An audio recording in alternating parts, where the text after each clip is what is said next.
નમસ્કાર મિત્રો, આપણે ગયા વિડીયોની અંદર અંતરવિરુદ્ધ સમયના આલેખના ઉપયોગો જોયા હતા. તો અંતરવિરુદ્ધ સમયના આલેખમાં આપણે જોયેલું કે ભાઈ પદાર્થ કયા પ્રકારની ગતિ કરે છે, નિયમિત ગતિ કરે છે કે અનિયમિત ગતિ, એના વિશે જાણી શકાય. આ ઉપરાંત આપણે ઝડપનું મૂલ્ય પણ શોધી શકતા હતા. પછી બે પદાર્થો એક જ આલેખપત્રમાં બે પદાર્થોની ગતિની આપણે સરખામણી કરી શકતા હતા. તો હવે આજે જોઈશું વેગ વિરુદ્ધ સમયના આલેખના ઉપયોગો. તો જે રીતે આપણે અંતર વિરુદ્ધ સમયના આલેખના ઉપયોગો જોયા, એવા જ ઉપયોગો વેગ વિરુદ્ધ સમયના આલેખના છે, જેમાં બે પદાર્થોની આપણે ગતિની સરખામણી કરી શકાય, બંને પદાર્થો એકબીજાને ક્યાં મળશે તે પણ આપણે જાણી શકાય. આ ઉપરાંત પદાર્થની ગતિ કયા પ્રકારની છે, નિયમિત ગતિ છે કે અનિયમિત. આગળ આપણે જોયું હતું કે ભાઈ જ્યારે સુરેખા ઢાળ મળે તો આપણે કહેતા હતા કે ભાઈ નિયમિત ગતિ છે, જ્યારે આપણે અનિયમિત ગતિમાં પણ આપણે વાત કરી હતી. એ રીતે વેગ વિરુદ્ધ સમયના આલેખથી આપણે પ્રવેગનું મૂલ્ય જાણી શકાય, અને એ પદાર્થની ગતિ અચળ પ્રવેગી ગતિ છે કે નથી એ પણ આપણે જાણી શકાય છે. તો આજે આપણે સરસ મજાનો એક પ્રશ્ન છે, અચળ પ્રવેગ ગતિના સમીકરણો, એના વિશે જાણીશું. તો સૌથી પહેલાં આપણે આલેખપત્ર, જેમ આપણે જોયું કે એક એક્સ અક્ષ છે અને બીજો વાય અક્ષ. એક્સ અક્ષ અને વાય અક્ષ, અને બંને એક્સ અક્ષ અને વાય અક્ષ જે બિંદુએ છેદે એને આપણે ઉગમ બિંદુ કહેતા હતા. તો આપણે જ્યારે આલેખના ઉપયોગો જોઈએ, એમાં જોયું હતું કે ભાઈ બે અક્ષો હોય, એક એક્સ અક્ષ અને આડો છે અને વાય અક્ષ, અને બંને અક્ષો જે એકબીજાને જે બિંદુએ છેદે એને આપણે ઉગમ બિંદુ કીધું. તો ધારો કે એ પદાર્થ ગતિ ચાલુ કરે એટલે બી પર પહોંચે, એટલે કે શરૂઆતની ગતિ છે એટલે એને આપણે યુ કહીશું, અને જ્યારે બી પર પહોંચે એટલે અંતિમ જેનો વેગ છે એને આપણે વી કહીશું. એટલે ધારો કે એક પદાર્થ છે એ એથી ગતિ શરૂ કરી અને બી પર પહોંચે ત્યારે એ પદાર્થ કેટલી ગતિ કરે એ વિશે આપણે સમજવાનું છે. તો એથી બી દરમિયાન પદાર્થે કાપેલું અંતર આપણે શોધવાનું છે. ધારો કે શરૂઆતનો સમય આપણે ટી કહીશું અને અંતિમ સમય છે એને આપણે T2, એટલે કે અહીંયા સમય આવશે સ્વતંત્ર રાશિ એ વાય અક્ષ પર અને પરતંત્ર રાશિ એ એક્સ અક્ષ પર. એટલે કે આપણે વેગ વિરુદ્ધ સમયનો આલેખ દર્શાવ્યો છે, અને વેગ વિરુદ્ધ સમયની આલેખમાં આપણે એથી શરૂ કરી અને જ્યારે પદાર્થ બી પર પહોંચે ત્યારે પદાર્થ દ્વારા થયેલું અંતર, પદાર્થે કાપેલું અંતર શોધવાનું છે. જો આપણે નામકરણમાં વાત કરીએ તો પદાર્થ એથી શરૂ કરી અને બી પર પહોંચ્યો, એટલે કે જ્યારે શરૂઆતનો વેગ યુ હતો અને જ્યારે બી પર પહોંચે એટલે અંતિમ વેગ થયો વી. તો હવે પદાર્થને આપણે એક્સ અક્ષ અને વાય અક્ષ પર આપણે ઢાળ શોધવા માટે એક્સ અક્ષ અને વાય અક્ષ પર લંબાવીશું. તો જ્યારે બી વાય અક્ષ પર થાય ત્યારે એનો જે સમય છે, અંતિમ સમય આપણે એને T2 કીધું, એટલે કે ટી, એટલે સમયમાં થતો ફેરફાર T2 એટલે ટી, અને અહીંયા આપણે એનો અંતિમ વેગ છે વી. નામકરણમાં એ બી, અને અહીંયા આપણે એનું નામ સી આપીશું, અહીંયા આપણે આપીશું ડી. તો તમે જોઈ શકો છો બે આકૃતિ બની, એક ભાગ છે ત્રિકોણ અને બીજો ભાગ છે લંબચોરસ. તો હવે પદાર્થે જ્યારે એથી શરૂ કરી અને બી એટલે કે ટી સમયગાળામાં પદાર્થ અચળ વેગથી, તમે જોઈ શકો છો કે અહીંયા આલેખાનો જે ઢાળ મળ્યો, સુરેખ મળ્યો, અને સુરેખ મળ્યો એટલે એનો પ્રવેગ જે કહેવાય છે અચળ પ્રવેગ. તો પદાર્થ અચળ પ્રવેગથી એથી બી પર પહોંચે, એટલે કે પદાર્થ અચળ પ્રવેગથી ટી સમયમાં એથી બી સુધી પહોંચે ત્યારે પદાર્થે કાપેલું અંતર આપણે શોધવાનું છે. ફરી કહું કે જ્યારે પદાર્થ અચળ પ્રવેગી ગતિથી એથી બી સુધી પહોંચે, ટી સમયગાળામાં એથી બી સુધી પહોંચે ત્યારે પદાર્થે કાપેલું અંતર શોધવા માટે આપણે શું કર્યું, તો એક્સ અક્ષ અને વાય અક્ષ પર લંબાયો. એક્સ અક્ષ અને વાય અક્ષ પર લંબાવવાથી આપણને બે આકૃતિ મળી, એક છે ત્રિકોણ અને બીજી મળી લંબચોરસ. હવે ટોટલ અંતર કહીએ તો આપણે કેટલું થયું ટોટલ BC. તો નામકરણમાં જોઈએ તો 0 થી A સુધી, એટલે OA બરાબર શરૂઆતનો વેગ છે એટલે આપણે શરૂઆતના વેગને આપણે યુ કહીશું. OC સમયગાળો છે, સમયમાં થતો ફેરફાર, એટલે શરૂઆતનો સમય 0 છે અને ત્યાર પછીનો સમય સી પર આવે એટલે T2. તો T2 માઇનસ 0 એટલે કે T1, એટલે આપણે શું થશે ટોટલ સમય એટલે T. હવે તમે જોઈ શકો છો કે AD અને OC એ બંને લંબચોરસ છે, અને આપણે લંબચોરસમાં જાણીએ છીએ કે ભાઈ સામ સામેની બાજુ કેવી થાય, સરખી થાય. લંબચોરસમાં સામ સામેની બાજુના માપ કેવા થાય, સરખા. એટલે કે જેટલું માપ OCનું હશે એટલું જ માપ શાનું હશે, AD. એટલે કે OC બરાબર OC અને ADનું માપ કેવું થશે, સરખું. એટલે કે AD બરાબર OC બરાબર T, એટલે બંનેમાં સમયનો ફેરફાર થશે T. ત્યાર પછી આપણે જોઈએ તો ઓથી એટલે ઉગમ બિંદુથી શરૂ કરી અને પદાર્થ જ્યારે બી પર પહોંચે, ત્યારે એના વેગમાં થતો ફેરફાર, એટલે આપણે એને શું કીધું, અંતિમ વેગ, જેને આપણે શાના વડે દર્શાવીએ, વી વડે. એટલે વી બરાબર BC બરાબર વી થયું. પદાર્થે જે ગતિ શરૂ કરી એટલે અંતિમ વેગમાં જે ફેરફાર થયો, તો અંતિમ વેગ માટે આપણે વી. તો આપણે સાંકેતિક સ્વરૂપ બતાવી દઉં કે OA એ પ્રારંભિક વેગ છે, તો પ્રારંભિક વેગ માટે આપણે યુ બતાવ્યું. ત્યાર પછી સમયમાં થતો ફેરફાર એટલે OC, અને OC બરાબર તો AD છે, એટલે કે આપણે એના માટે સમયમાં થતો ફેરફાર એટલે T. જ્યારે અંતિમ વેગ v, તો BC બરાબર શું થયું? v. તો આપણે એ જોઈ શકીએ છીએ કે BC બરાબર BC આલેખ પરથી આપણે આલેખપત્ર પરથી જોઈ શકીએ કે ભાઈ BC, તો BC એ BD અને CDનો સરવાળો છે. તો BC બરાબર BD plus CD. BC total આપણે BCનું માપ લઈએ કારણ કે ત્રણે ત્રણ સુરેખ છે એક સરખું, એટલે કે B dash D dash C છે અને B dash D dash C હોવાથી ટોટલ BC બરાબર BD પ્લસ CDનો સરવાળો થાય. હવે આપણે BC બરાબર તો કેટલા લીધા છે? V. BC બરાબર કેટલા લીધા છે? V. હવે આપણે BD શોધીએ તો BD બરાબર શોધવાના છે BD, અને જ્યારે CD જોઈએ તો CD એટલે તમે જોઈ શકો છો કે પ્રારંભિક વેગ એ તમે જોઈ શકો કે AO, અને આ પણ લંબચોરસ છે અને લંબચોરસમાં સામસામેની બાજુ કેવી થાય? સરખી. એટલે OA બરાબર શું થાય? CD. તો OA બરાબર CD અને OA બરાબર CD થવાથી આનું માપ કેટલું થશે? U. તો હવે તમે સમજી ગયા કે BC બરાબર BD પ્લસ CD, પણ BC એટલે ટોટલ વેગ, વેગમાં થતો ફેરફાર એટલે કે અંતિમ વેગ V. BD બરાબર BD પ્લસ CD એટલે કેટલું થાય? U. તો આપણને પહેલું સમીકરણ મળ્યું, માટે BD બરાબર V માઇનસ U. તો આપણને સમીકરણ એક મળ્યું, BD બરાબર V માઇનસ U. હવે આપણે જાણીએ છીએ કે ભાઈ પ્રવેગની વ્યાખ્યા, તો એકમ સમયમાં ગતિમાન પદાર્થના વેગમાં થતા ફેરફાર. જાણ કે આપણે જાણીએ છીએ કે ભાઈ પ્રારંભિક વેગ U છે અને અંતિમ વેગ છે V. કારણ અહીંયા આલેખ જે બતાવે છે કેવું બતાવે છે? તો અચળ પ્રવેગ, એટલે કે પ્રવેગની વ્યાખ્યા મુજબ આપણી પ્રવેગની વ્યાખ્યા શું છે? તો કે પ્રવેગ બરાબર વેગમાં થતો ફેરફાર અને નીચે શું આવે? સમયમાં થતો ફેરફાર, એટલે કે સમયગાળો.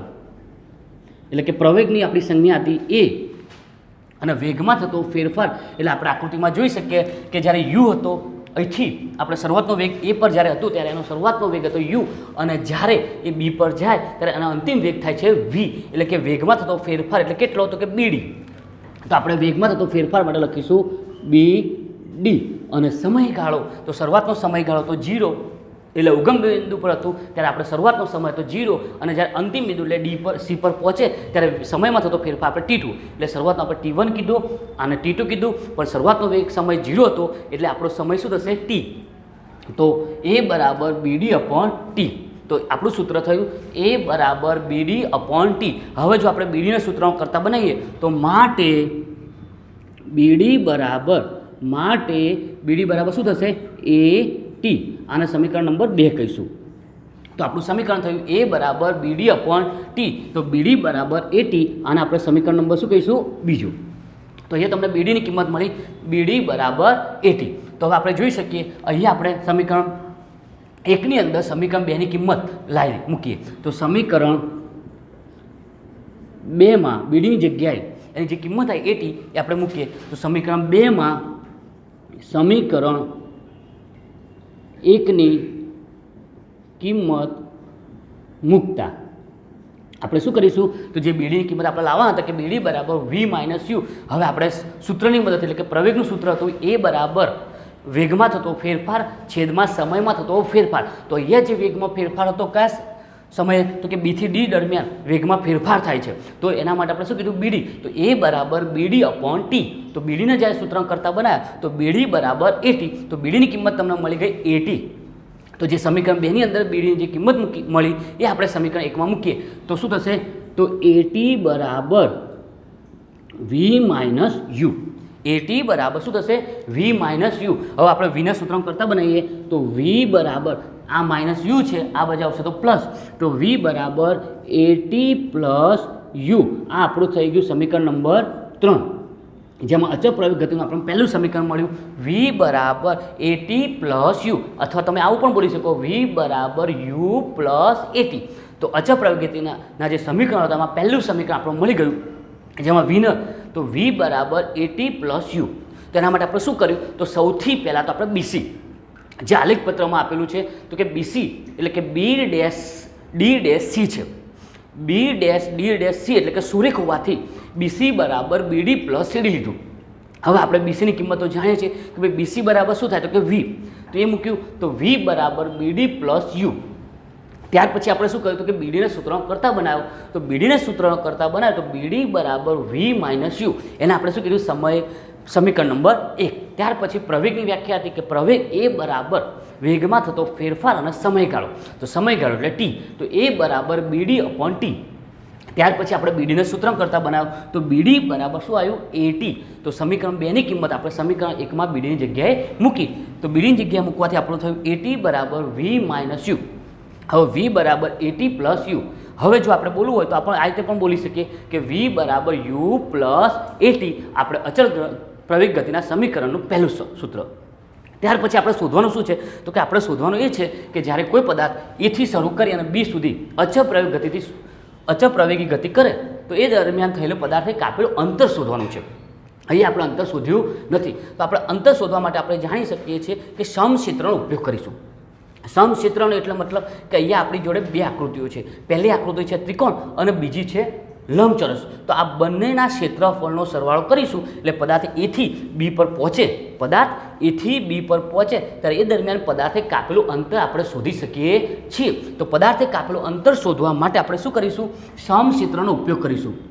અને સમક્ષેત્રનો ઉપયોગ કરવા માટે આપણે શું કરીશું તો કે જે ટોટલ બે આપણી જોડે આકૃતિ છે, કઈ બે આકૃતિ છે, ત્રિકોણ અને લંબચોરસ, તો ત્રિકોણ અને લંબચોરસના ક્ષેત્રફળનો સરવાળો કરીશું. તો સૌથી પહેલાં આપણે જોઈશું તો OADC, લંબચોરસ જે છે એનું નામ OADC, તો લખીશું લંબચોરસ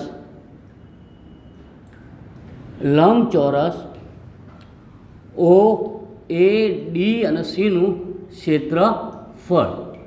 એટલે પહેલી આકૃતિ હતી આપણી લંબચોરસની આકૃતિ, તો એનું આપણે લખીશું OAD અને સીનું ક્ષેત્રફળ. બીજી આકૃતિ છે આપણે કઈ છે, ત્રિકોણ, તો ત્રિકોણ કયો છે ABD, તો એ લખીશું વત્તા ત્રિકોણ ABDનું ક્ષેત્રફળ. તો આપણી જોડે સમક્ષેત્રનો પદાર્થ એથી બી સુધી પહોંચે ત્યારે પદાર્થે કાપેલું અચળ પ્રયોગ ગતિથી એથી બી સુધી પહોંચે ત્યારે પદાર્થે કાપેલું અંતર શોધવું હોય તો આપણે સમક્ષેત્રનો ઉપયોગ કરીશું. અને સમક્ષેત્ર માટે આપણે જોયું કે ભાઈ બે આકૃતિઓ છે, કયું છે, એક લંબચોરસ અને ત્રિકોણ. તો લંબચોરસ છે OAD અને C, જ્યાં ત્રિકોણ છે AB અને Dનું ક્ષેત્રફળ. હવે આપણે લંબચોરસના ક્ષેત્રફળનું સૂત્ર અગાઉના ધોરણમાં આપણે શીખેલા છે કે ભાઈ લંબચોરસનું ક્ષેત્રફળનું સૂત્ર શું થાય તો કે લંબાઈ ગુણ્યા પહોળાઈ. લંબાઈ ગુણ્યા પહોળાઈ. આપણે લંબચોરસના ક્ષેત્રફળનું સૂત્ર આવડે જ છે કે ભાઈ લંબચોરસનું ક્ષેત્રફળ બરાબર લંબાઈ ગુણ્યા પહોળાઈ. જ્યારે આપણે ત્રિકોણનું ક્ષેત્રફળ આપણે જાણીએ છીએ કે ભાઈ કાટકોણ ત્રિકોણ હોય, તમને દેખાય છે કે ભાઈ એ કાટકોણ ત્રિકોણ છે, તો કાટકોણ ત્રિકોણનું ક્ષેત્રફળનું સૂત્ર છે 1/2 કાટખૂણાને સમાવતી બે બાજુનો ગુણાકાર. તો 1/2 કાટખૂણાને સમાવતી બે બાજુનો ગુણાકાર. તો આપણે સૂત્ર લખ્યું કે ભાઈ લંબચોરસનું ક્ષેત્રફળનું સૂત્ર શું છે તો કે લંબચોરસ બરાબર લંબાઈ ગુણ્યા પહોળાઈ. લંબચોરસના ક્ષેત્રફળનું સૂત્ર છે લંબાઈ ગુણ્યા પહોળાઈ, જ્યારે ત્રિકોણના ક્ષેત્રફળનું સૂત્ર છે 1/2 કાટખૂણાને સમાવતી બે બાજુનો ગુણાકાર, અથવા તો 1/2 પાયો ગુણ્યા વેધ. તો હવે આપણે જોઈએ તો આમાં લંબાઈ તો OA અને પહોળાઈ કેટલી OC, તો એ લખીશું આકૃતિ પરથી લંબાઈ OA અને પહોળાઈ છે OC, તો OA ગુણ્યા OC, લંબાઈ OA પહોળાઈ OC વત્તા 1/2 કાટખૂણાને સમાવતી બે બાજુ એટલે કે BD ગુણ્યા AD. 1/2 BD કાટખૂણાને સમાવતી બે બાજુ એટલે કે BD ગુણ્યા AD. તો આપણે આકૃતિ પરથી મૂક્યું કે ભાઈ શું થયું તો કે લંબાઈ ગુણ્યા પહોળાઈ એટલે કે OA ગુણ્યા OC, OA ગુણ્યા OC, અને બીજું સૂત્ર મૂક્યું 1/2 BD ગુણ્યા AD. હવે આકૃતિ પરથી જોઈ શકીએ કે ભાઈ OA એટલે શું છે તો OA એટલે આપણે લખ્યું છે કે U, તો OA ની કિંમત લખી દઈએ U. ત્યાર પછી OC શું, OCનું માપ કેટલું તો OC એટલે સમયમાં થતો ફેરફાર એટલે કે T, તો OC બરાબર આપણે લખીશું T, એટલે આપણું થયું UT વત્તા 1/2 BDની કિંમત આપણે અગાઉથી લાયેલા જ છીએ સમીકરણ 2માં. જોઈ લો કે BD બરાબર કેટલા આપ્યા છે 80, તો સમીકરણ 2 પરથી આપણે BDની કિંમત મૂકી દઈશું 80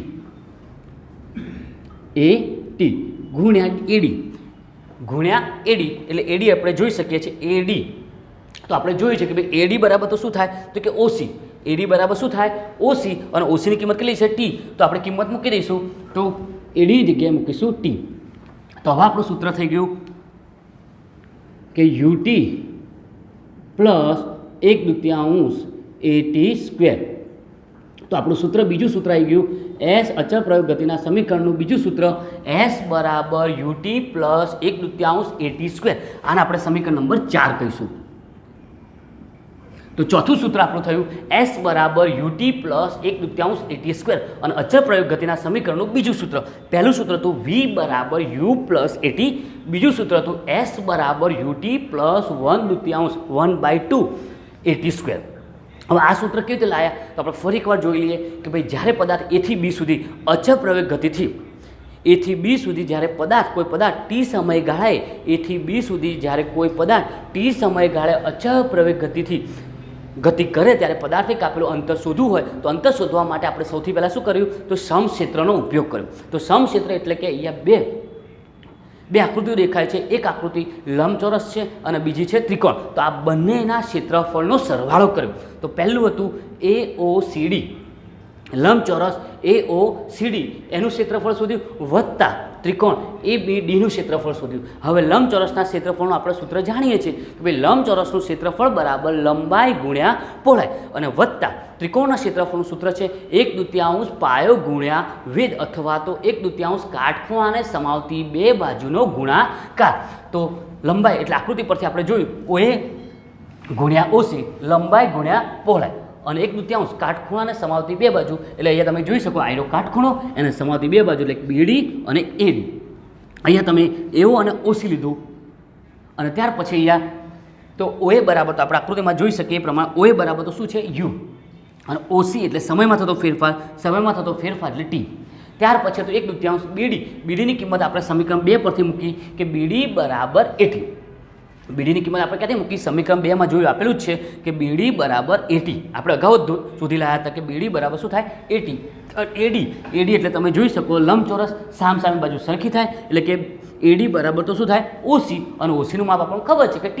તો મૂકી દીધું. તો આપણું સૂત્ર થયું S બરાબર UT પ્લસ 1/2 એટી સ્ક્વેર. આ સિવાય આપણે ત્રીજો વિકલ્પ છે. સૌથી પહેલાં તો આપણે શું કર્યું, તો કે ભાઈ સમક્ષેત્રનો ઉપયોગ કર્યો. એ સિવાય તમે જો આકૃતિમાં જોઈ શકો તો દેખાય છે કે ભાઈ આ આકૃતિ છે ને એક સમલંબ છે OABC.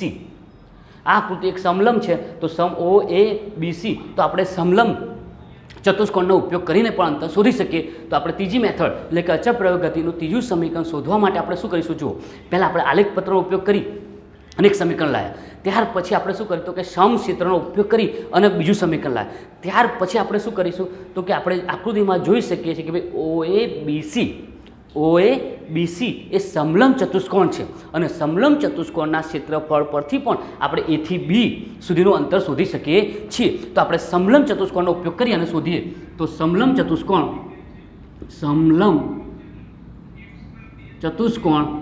શું નામ છે, OABC.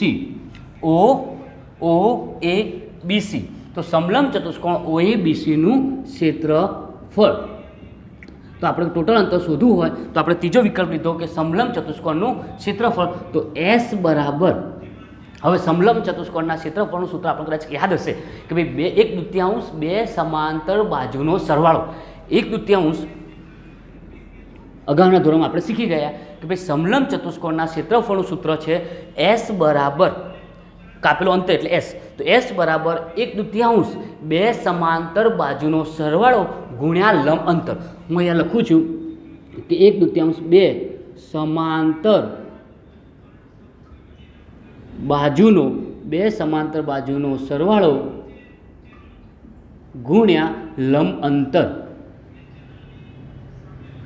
તો એક આપણું સૂત્ર થયું 1/2 બે સમાંતર બાજુનો સરવાળો ગુણ્યા લંબ અંતર. તો આપણે જો ધારો કે બતાવું તો આ સમલંબ આકૃતિ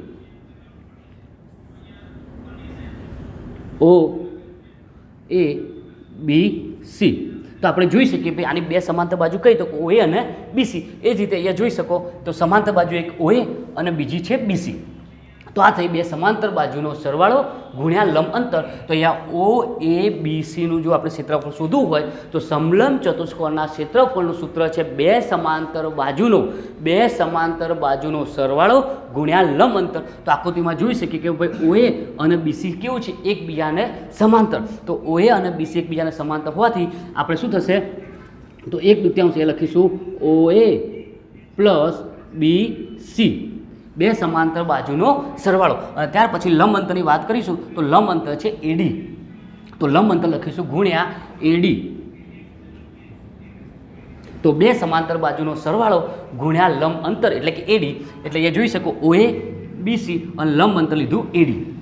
હવે ચલો તો 1/2. હવે OA, તો OA બરાબર તો આપણે જાણીએ છીએ કે OA બરાબર તો શું થાય, U થાય. તો OA ની આપણે કિંમત લખીશું U અને BC ની કિંમત આપણે આપેલી જ છે કે ભાઈ BC એટલે ટોટલ એટલે કેટલું થશે V. હવે ત્યાર પછી AD શોધીશું. તો AD પણ આપણે આપેલું છે કે AD બરાબર તો શું થાય છે T, કારણ કે AD બરાબર OC, અને એનું માપ કેટલું છે T. ઓકે, તો 1/2 આપણું સૂત્ર આવ્યું 1/2 U પ્લસ V ગુણ્યા T. તો 1/2 U પ્લસ V ગુણ્યા T. હવે આપણે જોઈએ તો આપણા પ્રવેગનું સૂત્ર છે, A બરાબર V minus U upon T. આપણે શું કરીશું, ટીને સૂત્ર કરતા બનાવવા માટે કે આપણે પ્રવેગનું સૂત્ર આપણે બધા જાણીએ છીએ કે પ્રવેગ એટલે કે એકમ સમયમાં ગતિમાન પદાર્થના વેગમાં થતો ફેરફાર, એટલે કે A બરાબર V minus U upon T. હવે જો આપણે ટીના સૂત્રનો કરતા બનાવીએ તો T બરાબર શું થશે, તો T બરાબર થશે V minus U upon A. T બરાબર શું થશે, જો ટીના સૂત્રો કરતા બને તો T અહીંયા જશે અને એ નીચે આવશે. તો T બરાબર V minus U upon A. હવે આ જે કિંમત લાયા એ આપણે ટીની જગ્યાએ મૂકીએ તો અહીંયા જોઈ લો, અહીંયા પહેલાં V છે તો આપણે એને ગોઠવીશું, કારણ કે સરવાળા અને ગુણાકાર માટે ક્રમનો નિયમ સાચો. એટલે કે V ને પહેલાં U ને પછી. તો 1/2 V પ્લસ U અને ટી જગ્યાએ જેની કિંમત લાયા તો T બરાબર શું લાયા, V minus U upon A. તે મૂકીશું. તો V minus U upon A. તો હવે આપણે સરખું ગોઠવી દઈએ તો V plus U, V minus U અને છેદમાં થઈ ગયું 2A. તો અગાઉના ધોરણમાં આપણે તફાવતની રીત શીખી ગયા કે જ્યારે અવયવોની અંદર તફાવત એટલે કે A પ્લસ B અને A માઇનસ B હોય, A પ્લસ B અને A માઇનસ B હોય એટલે કે બંને પદો ખાલી સરખા જ હોય, બંને વચ્ચે ખાલી માઇનસ અને પ્લસ એટલે કે ચિહ્નોમાં જ ફરક હોય. અહીંયા A બંનેમાં સરખું, B બંનેમાં સરખું, પણ અહીંયા પ્લસ અને અહીંયા માઇનસ હોય તો આપણે કઈ રીત વાપરીએ છીએ, તફાવત રીત, જેમાં શું કરે છે, પહેલા પદનો વર્ગ ઓછા બીજા પદનો વર્ગ. એટલે કે આમાં લખવું હોય તો આપણે કેવી રીતે લખતા હતા કે A² માઇનસ B². એ જ રીતે આપણે અહીંયા તમે જોઈ શકો બંનેમાં V છે, બંનેમાં U છે, ખાલી અહીંયા વત્તા અને અહીંયા ઓછા, એટલે આપણે તફાવત કરીશું V² પહેલા પદનો વર્ગ ઓછા બીજા પદનો વર્ગ એટલે કે V² minus U² upon 2A એટલે S. તો આપણું સૂત્ર આવી ગયું S બરાબર V² minus U² upon 2A. તો હવે આપણું ફાઇનલ જે સૂત્ર બન્યું એ આવું બન્યું કે S બરાબર, તમે જોઈ શકો S બરાબર V² minus U² upon 2A. હવે આને ક્રોસ ખેંચી લઈએ તો માટે 2AS બરાબર V² માઇનસ U². તો આપણે અચળ પ્રયોગ ગતિનું ત્રીજું સમીકરણ મળ્યું, જેને આપણે સમીકરણ નંબર 5. તો સમીકરણ નંબર 5 આપણું જે મળ્યું તો 2AS બરાબર V² માઇનસ U². તો આપણે જોઈ લીધા અચળ પ્રયોગ ગતિના 3 સમીકરણ મળ્યા, જેમાં સૌથી પહેલું સૂત્ર હતું આ કે V બરાબર U પ્લસ AT. પહેલું સમીકરણ તમને મળ્યું V બરાબર U પ્લસ AT અથવા તો V બરાબર AT પ્લસ U. ત્યાર પછી બીજું સમીકરણ મળ્યું S બરાબર UT પ્લસ 1/2 AT². અને ત્રીજું સમીકરણ મળ્યું 2AS બરાબર V² માઇનસ U². તો અચળ પ્રયોગ ગતિના આપણને 3 સમીકરણ મળ્યા. સૌથી પહેલું મળ્યું V બરાબર U પ્લસ AT, બીજું મળ્યું S બરાબર UT પ્લસ 1/2 AT², અને ત્રીજું સમીકરણ મળ્યું 2AS બરાબર V² માઇનસ U². તો આ એક સરસ મજાનો પ્રશ્ન અને પરીક્ષાની દ્રષ્ટિએ પણ ખૂબ જ IMP. તો ફરી એકવાર ફટાફટ આપણે સમજી લઈશું કે જ્યારે કોઈ પદાર્થ એથી ગતિ શરૂ કરે T સમયગાળામાં, કોઈ પદાર્થ એથી ગતિ શરૂ કરી અને ટી સમયગાળામાં અચળ પ્રવેગી એટલે કે અચળ વેગથી ગતિ શરૂ કરી અને બી પર પહોંચે ત્યારે પદાર્થે કાપેલું અંતર કેટલું એ શોધવું હોય તો આપણે સૌથી પહેલાં શું કર્યું તો આલેખ પત્ર પરથી જોયું કે ભાઈ OA એટલે શરૂઆતનો વેગ છે, શરૂઆતના વેગને આપણે યુ કીધું. તો અહીંયા લંબચોરસની સામસામે બાજુ સરખી થાય એટલે OAનું જેટલું માપ થાય એટલું CD એટલે કે OA બરાબર CD અને AD બરાબર OC. સામસામે બંને બાજુ કેવી થાય સરખી એટલે OA અને CD બંને યુ થાય અને AD અને OC બંને શું થાય T. ત્યાર પછી આપણે જોયું આલેખ પત્રમાં કે BC તો BC એટલે અંતિમ વેગ કારણ કે પદાર્થ અહીંથી ઓથી શરૂ કરી અને V પર અહીંયા પહોંચે એટલે પદાર્થે જે વેગમાં થતો ફેરફાર એટલે કે અંતિમ વેગ આપણે એને V કીધું એટલે કે BC બરાબર V. સૌથી પહેલાં આપણે શું કર્યું તો આલેખ પત્રનો ઉપયોગ કરી અને જોયું તો BC બરાબર BD પ્લસ CD થયું. હવે BC એટલે V તો V બરાબર BD પ્લસ U. તો હવે જ્યારે BDને સૂત્રાંક કરતાં બનાવ્યો તો BD બરાબર થયું V માઇનસ U. ત્યાર પછી આપણે વ્યાખ્યાનો ઉપયોગ કર્યો કે ભાઈ પ્રવેગ એટલે વેગમાં થતો ફેરફાર અને સમય તો A બરાબર BD અપોન T. BDને સૂત્રાંક કરતાં બનાવ્યો તો BD બરાબર AT. ત્યાર પછી સમીકરણ 2માં જે BDની કિંમત આપણે લાયા એ સમીકરણ 1માં મૂકી તો AD બરાબર BDની કિંમત જે AT લાવી મૂકી તો AT બરાબર V માઇનસ U. હવે જો આપણે Vને સૂત્રાંક કરતાં બનાવ્યા તો V બરાબર AT પ્લસ U અથવા આવું પણ લખી શકો કે V બરાબર U પ્લસ AT. ત્યાર પછી આપણે A થી B સુધીનું અંતર શોધવા માટે આપણે બે વસ્તુનો ઉપયોગ કર્યો, એક સમક્ષેત્રનો ઉપયોગ કર્યો અને બીજું સમલંબ ચતુષ્કોણનો. તો જ્યારે આપણે સમક્ષેત્રનો ઉપયોગ કર્યો તો બે આકૃતિ દેખાય, એક લંબચોરસ અને બીજી ત્રિકોણ. તો લંબચોરસ હતી આપણી OACD અને ત્રિકોણ હતી ABD. તો લંબચોરસનું ક્ષેત્રફળ લંબાઈ ગુણ્યા પહોળાઈ અને ત્રિકોણનું ક્ષેત્રફળ 1/2 કાટખૂણાને સમાવતી બે બાજુ એટલે કે OA ગુણ્યા OC. આ લંબચોરસ 1/2 BD ગુણ્યા AD. હવે OA બરાબર તો આપણે જાણીએ છીએ કે U અને OC બરાબર T એટલે આપણું થયું UT. એક BDની કિંમત આપણે સમીકરણ 2માંથી કે BD બરાબર AT એ મૂકી દીધી અને AD એટલે T. તો આપણું ફાઇનલી બીજું સૂત્ર થયું હતું S બરાબર UT પ્લસ 1/2 AT². ત્યાર પછી આપણે ત્રીજા વિકલ્પમાં શું કર્યું તો કે સમલંબ ચતુષ્કોણ આપણને જે દેખાતો હતો તો સમલંબ ચતુષ્કોણનું ક્ષેત્રફળ શોધ્યું. તો સમલંબ ચતુષ્કોણ OABCનું ક્ષેત્રફળ તો સમલંબ ચતુષ્કોણના ક્ષેત્રફળ હતું કે 1/2 બે સમાંતર બાજુનો સરવાળો ગુણ્યા લંબ અંતર. તો અહીંયા સમાંતર બાજુ હતી OA અને BC તો 1/2 OA અને BC ગુણ્યા લંબ અંતર હતું AD. તો આપણે OA એટલે જાણીએ છીએ કે U અને BC એટલે V અને AD એટલે T. ત્યાર પછી આપણે જે ટીને સૂત્રાંક કરતાં બનાવવા માટે શું કર્યું તો કે પ્રવેગના સૂત્રનો ઉપયોગ કર્યો. તો પ્રવેગનું સૂત્ર શું હતું તો કે પ્રવેગ એટલે A બરાબર V minus U upon T. A બરાબર V minus U upon T. તો હવે આપણે ટીને શું કર્યું સૂત્રનો કરતા તો T બરાબર શું થયું તો T બરાબર V minus U upon A. એ મૂક્યા પછી શું કર્યું તો કે V પ્લસ U અને V માઇનસ U એટલે કે બંને તફાવત તો A² માઇનસ B² મુજબ V² minus U² upon 2A. તો S બરાબર શું થયું તો S બરાબર V² minus U² upon 2A. તો ફાઇનલી આપણું સૂત્ર ત્રીજું થયું 2S બરાબર V² માઇનસ U². તો આ હતા આપણા અચળ પ્રવેગ ગતિના સમીકરણો જે આપણને 3 મળ્યા, ખૂબ જ ઉપયોગી છે. ત્યાર પછી આ પાઠની એક છેલ્લી વાત તો છેલ્લી વાતમાં જો વાત કરીએ તો નિયમિત વર્તુળમય ગતિ કોને કહેવાય. તો જો કોઈ પદાર્થ અચળ ઝડપે વર્તુળાકાર પથ પર વર્તુળાકાર પથ પર ગતિ કરતો હોય જો કોઈ પદાર્થ અચળ ઝડપે એક જ સરખા ઝડપે જો કોઈ પદાર્થ અચળ ઝડપે વર્તુળાકાર પથ પર ગતિ કરતો હોય તો આપણે એને નિયમિત વર્તુળમય ગતિ કહીએ છીએ. ફરી એકવાર બોલું કે જો કોઈ પદાર્થ અચળ ઝડપે વર્તુળાકાર પથ પર ગતિ કરતો હોય તો આપણે એને નિયમિત વર્તુળમય ગતિ કહીએ. એટલે કે જો આપણે સમજીએ તો આ રીતે કે જો કોઈ પદાર્થ અચળ ઝડપે એટલે એથી શરૂ કરી અને પાછો આખો રાઉન્ડ મારી અને પાછો એ પર આવે એટલે કે જો કોઈ પદાર્થ અચળ ઝડપે વર્તુળાકાર પથ પર ગતિ કરતો હોય તો આવી ગતિને આપણે નિયમિત વર્તુળમય ગતિ કહીએ છીએ. જેમ કે આપણે વાત કરી ઘડિયાળના કાંટા તો ઘડિયાળના જે કાંટાની ગતિ હોય છે કેવી હોય છે તો કે નિયમિત વર્તુળમય કાંટો જેમ કે મિનિટ કાંટો હોય, સેકન્ડ કાંટો હોય, એવી રીતે આપણે વાત કરીએ ગ્રહોની ગતિ તો ગ્રહોની ગતિ પણ ચોક્કસ ધરી પર રહી અને પોતે નિયમિત વર્તુળાકાર પથ પર ગતિ કરે છે.